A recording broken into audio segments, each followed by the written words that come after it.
काल संतोष देशमुख यांच्या निर्घृण हत्येचे फोटो महाराष्ट्राच्या समोर आले आणि त्यानंतर संपूर्ण महाराष्ट्रात संतापाची लाट उसळली।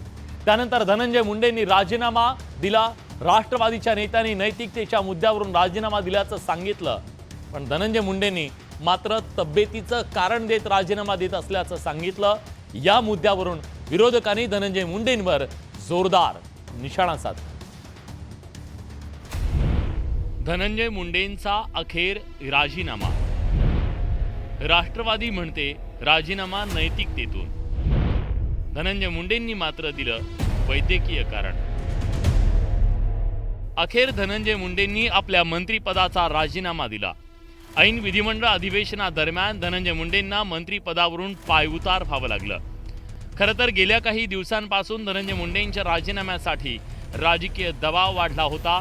विरोधकांनी मुंडेंच्या राजीनाम्याची मागणी लावून धरली होती, पण सत्ताधाऱ्यांनी विरोधकांच्या मागणीला फार महत्त्व दिलं नाही। पण सोमवारी संतोष देशमुखांच्या निर्घृण हत्येचे फोटो समाज माध्यमांवर व्हायरल झाल्यानंतर संतापाची लाट उसळली। त्यानंतर धनंजय मुंडेंच्या राजीनाम्याचं काउंटडाऊन सुरू झालं आणि एका रात्रीतून धनंजय मुंडेंची मंत्रिमंडळातून गच्छंती करण्यात आली। मात्र राजीनामा देताना धनंजय मुंडेंनी तब्येतीचं कारण दिलं। माझ्या सदसद विवेक बुद्धीला स्मरून आणि मागील काही दिवसापासून माझी प्रकृती ठीक नसल्यानं पुढील काही दिवस उपचार घेण्याचा सल्ला डॉक्टरांनी दिलाय, त्यामुळे वैद्यकीय कारणास्तव सुद्धा मी मंत्रिमंडळातून माझ्या मंत्रिपदाचा राजीनामा दिलाय, असं ट्विट धनंजय मुंडेंनी राजीनामा दिल्यानंतर केलं। एकीकडे धनंजय मुंडेंनी वैद्यकीय कारणास्तव राजीनामा दिल्याचं म्हणत असताना राष्ट्रवादीनं मात्र धनंजय मुंडेंनी नैतिकतेतून राजीनामा दिल्याचं म्हटलं। पण एकीकडे धनंजय मुंडेंनी वैद्यकीय कारणामुळे राजीनामा दिल्याचं म्हटलं, तर दुसरीकडे उपमुख्यमंत्री अजित पवारांनी नैतिकतेचा सूर आळवला। त्यांनी नैतिकतेवर राजीनामा दिलेला आहे। त्यांनी नैतिकतेवर राजीनामा दिलेला आहे। आता याच्यामध्ये धनंजय मुंडेचा किती संबंध आहे, पण ते काही का असेल ना, त्यांच्यावर होणारे जे आरोप पाहून त्यांनी स्वतः नैतिकतेला धरून तो राजीनामा।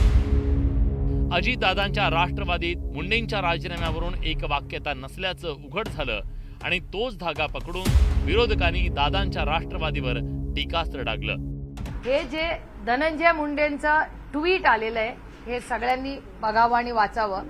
त्याच्यात नैतिकताचा न पण त्याच्यात नाहीये। त्याच्यामुळे याचं आय सीक क्लॅरिफिकेशन की नैतिकता म्हणून हा राजीनामा दिलाय का स्वतःच्या तब्येतीमुळे दिलाय। ही विसंगती त्यांच्या मोठ्या नेत्यांच्या आणि ज्या व्यक्तींनी राजीनामा दिलाय त्याच्यात आपल्याला दिसते। सामाजिक कार्यकर्त्या अंजली दमान यांनी राजीनाम्याच्या कारणावरून धनंजय मुंडेंवर हल्लाबोल केलाय। त्यांच्या सो कॉल्ड सदसद विवेक बुद्धीला म्हणून ते सांगतायत की त्यांची तब्येत ठीक नाही, डॉक्टरांनी सल्ला दिला। मग काल तुम्ही काय फेरफटका मारायला आला होतात तिकडे अधिवेशनात? काल तर तुम्ही ठणठणीत दिसत होतात, सगळ्यांची गप्पा टप्प्या भेटी गाठी सगळं झालं आणि तुम्हाला डॉक्टरांनी का रात्रीच सल्ला दिला? अरे तुम्हाला लाज नाहीये। गेल्या काही दिवसांपासून धनंजय मुंडेंच्या राजीनाम्याची मागणी विरोधकांनी लावून धरली, त्यामुळे अजित पवारही काहीसे बॅकफूटवर आले होते। अजित पवारांनी सिंचन घोटाळ्याचे आरोप झाल्यानंतर नैतिकतेच्या आधारावरून आपण राजीनामा दिल्याची आठवण करून दिली आणि धनंजय मुंडेंनी नैतिकतेच्या आधारावर निर्णय घेण्याचा सल्ला दिला। 2010च्या का 11च्या दरम्यान तुमच्यावर सिंचनाच्या बद्दलचे जे आरोप झाले त्यावेळेस तुम्ही स्वतः राजीनामा दिला।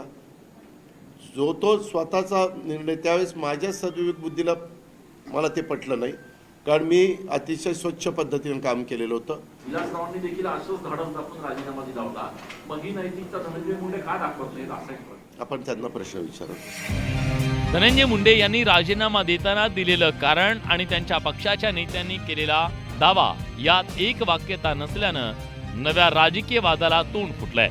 पण ज्या निर्घृणपणे संतोष देशमुखांची हत्या झाली, मारहाणीचे फोटो अंगाचा थरकाप उडवणारे आहेत। धनंजय मुंडेंचा निकटवर्तीय वाल्मिक कराडच्या हस्तकांनी देशमुखांची हत्या केली, पण असं असताना धनंजय मुंडेंना नैतिकता म्हणून राजीनामा द्यावा वाटला नाही। धनंजय मुंडेंनी वैद्यकीय कारण देत राजीनामा दिला, त्यामुळे वादाला तोंड फुटलं। Bureau report, news 18 Lokmat.